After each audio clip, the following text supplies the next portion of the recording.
Hello everyone, দেখো বানাবো তালের বড়া। তালটা এখানে দিয়ে দিচ্ছি নারকেল কুড়া, ঠিক আছে? একটা নারকেল কুড়া দিয়ে দিলাম, দিয়ে সেখানে এক বাটি চিনি, দেখো দেখেছো, যে যেরকম মিষ্টি খায় আর কি দিয়ে দেবো। সুজি, দেখেছো, 2 প্যাকেট সুজি দিলাম, এটা মানে 10 টাকা দাম হয়তো। 250 গ্রাম ময়দা, রোল ময়দা যেটাকে বলে, 250 গ্রাম, বেশি দিইনি।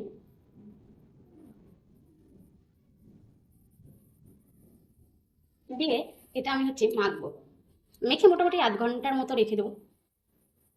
একটা কথা জানো তো, আমরা একদম গ্রামের মেয়ে, আমাদের এই রান্না বান্না পিঠে পায়েস এগুলো মামুলি মোয়া, কারণ এগুলো আমি বেশ ভালোই পারি।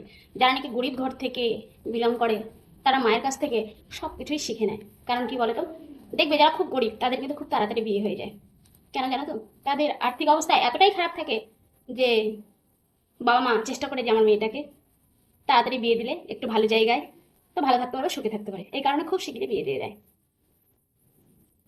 আর সেখানে দাঁড়িয়ে অনেক মেয়ের অনেক প্রতিভা থাকে, যেটা কখনো পূরণ হয় না, চাইলেও পূরণ হয় না।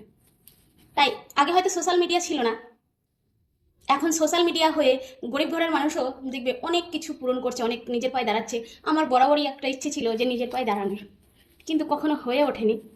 কি বলবো বলে, বাবা মা খুব গরিব ছিল, তারপরে গরিব ঘরে বিয়ে দিয়েছে, দিন আনা দিন খাওয়া। এই যে আমাদের বাড়িটা দেখছো না, সত্যি কথা বলতে আমার বড় দিন আনা দিন খাওয়া। হতে পারে এরকম বাড়ি অনেক কষ্ট করে করা হয়েছে, বুঝতে পেরেছো? যদি 5 দিন ঘরে শরীর খারাপে শুয়ে থাকে না, আমাদের হাড়ি চলবে না, এরকম। তাই কি বলতো, অনেক সুখে আছি তবু, মানে চাইলে হয়তো অনেক কিছু পাই না ঠিকই, কিন্তু তবু অনেক সুখে আছি, ভালো আছি। আর তোমাদের আশীর্বাদে তো অনেক ভালো আছি, তোমাদের ভালোবাসাতে সত্যিই ভালো আছি। তো ভালো থেকো, দেখা হবে নেক্সট ভিডিও।